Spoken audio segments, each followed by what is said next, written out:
ឲ្យទៅដល់ខែធ្លាក់ភ្លៀងបងប្អូនអ្នកចិញ្ចឹមមាន់ទាច្បាស់ជាជួបបញ្ហាមាន់សំកប់ធ្លាក់ស្លាបហៀសម្បោរដកដង្ហើមមានសម្លេងហើមមុខនិងហើមភ្នែកទាំងនេះគឺជាអាការៈមាន់មានជំងឺផ្ដាសាយបើបងប្អូនមានឱសថតែព្យាបាលជាហើយសូមបងប្អូនបន្តប្រើប្រាស់ទៀតចុះប៉ុន្តែប្រសិនបើបងប្អូនចង់សាកល្បងឱសថរូបមន្តធម្មជាតិសូមមកតាមដានវីដេអូនេះឲ្យដល់ចប់ខ្ញុំនឹងប្រាប់ថាឱសថនេះមានគ្រឿងផ្សំអ្វីខ្លះរបៀបផលិតបែបណាហើយវាជួយព្យាបាលជំងឺអ្វីខ្លះសូមមកទស្សនាជាមួយខ្ញុំទាំងអស់គ្នា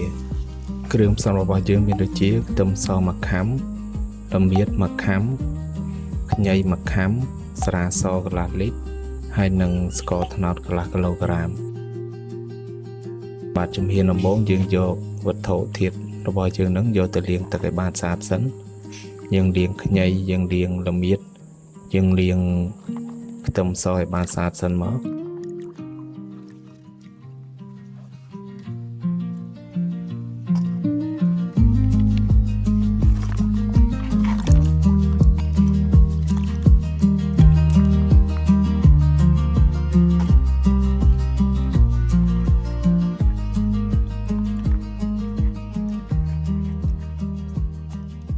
តពីបងប្អូនលាងបានស្អាតហើយបងប្អូនយកវានឹងយកទៅហាលថ្ងៃឲ្យបាន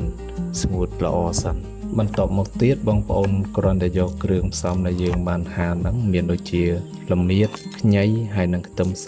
យកទៅហាន់ឲ្យវាល្អិតប៉ុន្តែខ្ទឹមសបងប្អូនគ្រាន់តែបកសម្បកវាបានហើយ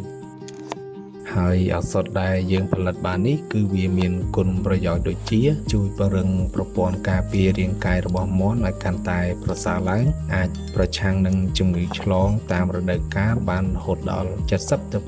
80% ហើយកាត់បន្ថយនិងព្យាបាលមាន់ដែលមានអាការៈក្អកជាសម្បោរហើមមុខហើមភ្នែកផ្លាក់និងដាក់ជួយឲ្យមាន់យើងស៊ីចំណីបានច្រើននិងលូតលាស់បានល្អកាត់បន្ថយក្លិនស្អុយនៅក្នុងទ្រុងដោយសារសារធាតុឱសថដែលនៅសល់ក្នុងមុខមាន់ហ្នឹងវាទៅជួយកាត់បន្ថយឬក៏ទប់ស្កាត់នៃការកើនឡើងនៃបាក់តេរីធ្វើឲ្យទ្រុងយើងហ្នឹងមិនសូវធំក្លិនស្អុយនិងកាត់បន្ថយការចម្លងជំងឺពីមាន់មួយទៅមាន់មួយបានថែមទៀតផងនៅពេលដែលយើងបានហាន់គ្រឿងផ្សំនោះបានល្អហើយបងប្អូនរៀបដាក់ក្បាក់ដាក់ចានមួយបានស្អាតបាតមកហើយជំហានបន្ទាប់ទៀតគឺយើងយកគ្រឿងផ្សំទាំងអស់ហ្នឹងយកទៅបុកឲ្យវាបានម៉ត់ល្អគឺយើងប្រើត្បាល់ថ្មក៏បានឬក៏ត្បាល់ឈើក៏បានតាមដែលបងប្អូនមានបងប្អូនអាចយកទៅកិនក៏បានឬក៏បុកដូចខ្ញុំបង្ហាញជូននេះក៏បានប៉ុន្តែខ្ញុំជ្រើសរើសយកវិធីបុកនេះដោយសារតែនៅពេលដែលយើងបុកទៅវានឹងធ្វើឲ្យជាតិថ្នាំដែលនៅក្នុងគ្រឿងផ្សំរបស់យើងហ្នឹងវាចេញជាតិមកបានល្អហើយបងប្អូនអាចបុកឲ្យម៉ត់ជាងខ្ញុំបង្ហាញនេះក៏បានដែរប៉ុន្តែដោយសារតែខ្ញុំបុកទៅវាមានជាតិទឹកចេញមកអញ្ចឹងខ្ញុំបុកតែប៉ុណ្ណេះទេបន្ទាប់ពីយើង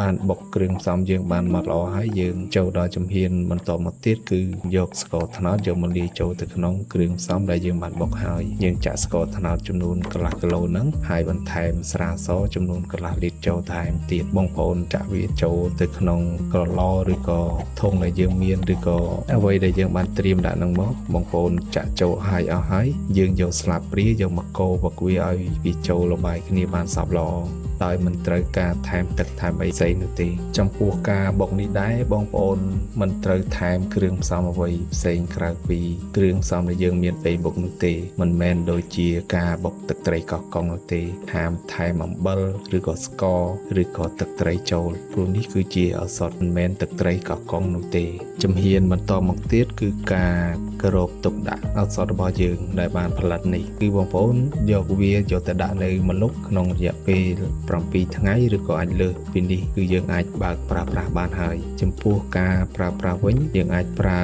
សម្រាប់ជាបាលហើយនិងប្រើសម្រាប់ការពារចំពោះការប្រើប្រាស់សម្រាប់ការពារសម្រាប់មាន់ធម្មតាយើងយកទឹកថ្នាំដែលយើងត្រាំរួចនឹងចំនួន 10cc ទៅ 20cc លាយជាមួយនឹងទឹកស្អាតចំនួន 10 លីត្រហើយមាន់ផឹក 2 ទៅ 3 ដងក្នុងមួយសប្តាហ៍ហើយបើសម្រាប់ការព្យាបាលវិញគឺយកទឹកថ្នាំនេះចំនួន 1cc ច្រកចូល ទៅក្នុងមន់ដែលឈឺនោះផ្ទាល់តែម្ដងក្នុងមួយថ្ងៃម្ដងសម្រាប់មន់ដែលធំបាទវីដេអូនៅក្នុងថ្ងៃនេះគឺមានតែប៉ុណ្្នឹងឯងសម្រាប់បងប្អូនដែលមានរូបមន្តឱសថធម្មជាតិណាដែលល្អៗសូមជួយប្រាប់នៅក្នុង comment ផងសង្ឃឹមថាវីដេអូនេះនឹងមានប្រយោជន៍ដល់បងប្អូនដែលបានទស្សនាហើយបើបងប្អូនមកក្រោយសូមជួយចុច like ចុច share និង subscribe ដល់ channel របស់ខ្ញុំម្នាក់មួយផងបាទអរគុណ